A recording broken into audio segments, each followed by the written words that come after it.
Yesterday I did a video on night terrors. I called my sleep paralysis night terrors. And I've looked this up before and I knew the difference in the past, but I chose to start calling them night terrors because that's what they feel like. They don't feel like I'm being paralyzed, they feel like I'm being terrified.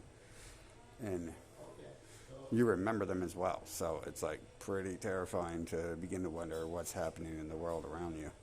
And seeing how it is now, I actually begin to question if those weren't the Matrix testing young children, their limits, what they were able to see in the world, but their inability to move probably was a big factor too in being attacked or looking like I'm about to be attacked by giant beasts. But yeah, I gotta admit that technically it's like 80% sleep paralysis, but also people have sleep paralysis get into adulthood generally, and I don't. I have like, if I ever dream, like sometimes it's like really crazy nightmares. It's kind of like walking around on Earth, except for I have to do it while I'm sleeping. So it's like that's pretty terrifying. Then I wake up and it's like terrifying. It's like, oh, I'm back on Earth. Jesus, why did I go to sleep to avoid this place and then I'm back here? But anyways, I like kind of just change those words on my own. So that is correct that it's like 80% sleep paralysis by definition.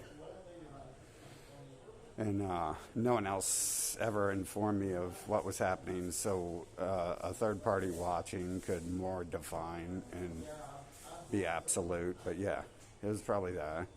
Although I attributed the paralysis to the terror, but I guess it's just a mind state, and it doesn't actually identify that I'm going to be scared stiff if like beasts ever start conquering the earth, because I'm not scared of beasts. I'm not scared of that type of beast. I play around with them in the zoo and stuff. It says don't tap on the glass, and I'm like, yeah, right. Like, let's tap on the glass so they can break free. But yeah. So technically, that was sleep paralysis. I just changed the word. I change a lot of things in the English language, but not words usually. That's the only one I change because I feel night terror fits that better than sleep paralysis. Because there's no clear definition in your mind that you're paralyzed. The only thing you feel is like that you're terror, at least for me. Supposedly not everyone sees things when they have sleep paralysis either, and that is more of a night terror thing, I believe. So not everyone hallucinates during that, although I guess it varies according to what you read. And supposedly I should still have them too, but I don't. So anyways, I changed the language. I probably wrote this on Facebook a few years ago, like I prefer the term night terror, and I'm just going to take that word. And so I changed a lot of stuff in the English language, like reducing it so it's easier to read and learn for other people, because I understand the language, and so I can see what in it makes other people not be able to learn it as well. And then also things like changing time to military time and date will reduce massive paper and ink waste and data storage waste.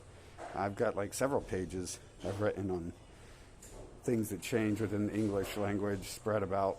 Who knows if any of that will ever be seen. But yeah, so in all honesty, that was sleep paralysis, and I believe I said like many years ago that I'm going to use the term night terrors because it's more accurate. When I tell you I have a night terror, it sounds more like what happens to me than if I say sleep paralysis. It sounds like I'm saying my arm went numb, which happens, used to happen like every night, so that was nothing.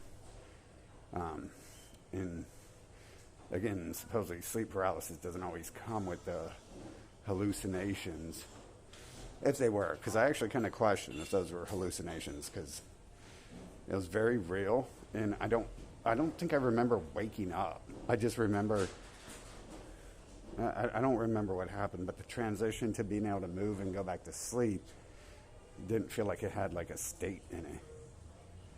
And it didn't feel like I was asleep at all. Like, I was in my room, I was watching the people beside me sleep. I was not asleep.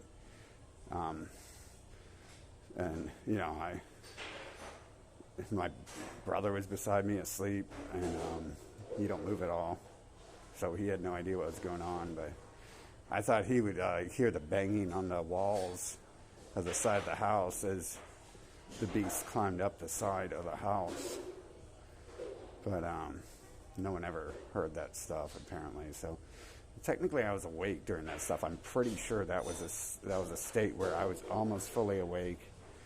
And maybe my mind was playing tricks on me, but I actually think that after watching The Matrix, the architect tells Neo that there used to be monsters in the world, and they were too frightening for people. So I begin to think that when they did that, what they were doing is they probably test children for things to see what they can live up to. Maybe maybe they do that to certain people to numb them, because I kind of like have no fear.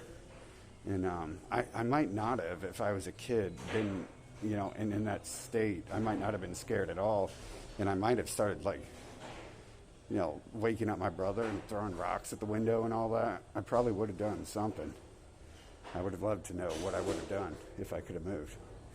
But after seeing The Matrix and what they said in the architect's room, I believe that and then seeing the world as like kind of fake around us, I believe that they're probably doing stuff like that, and that's probably not like a brain thing, unless, you know, it is like they're sending, like the whole thing is the whole world is they're sending signals to our brains, and that's what makes it appear as it exists. So that also could describe it. But yeah, so technically that sleep paralysis, 80% sleep paralysis, and I changed the word. It's like I've changed, like, you remove the apostrophe from it's. You change a lot of these words, and the language is easier to understand.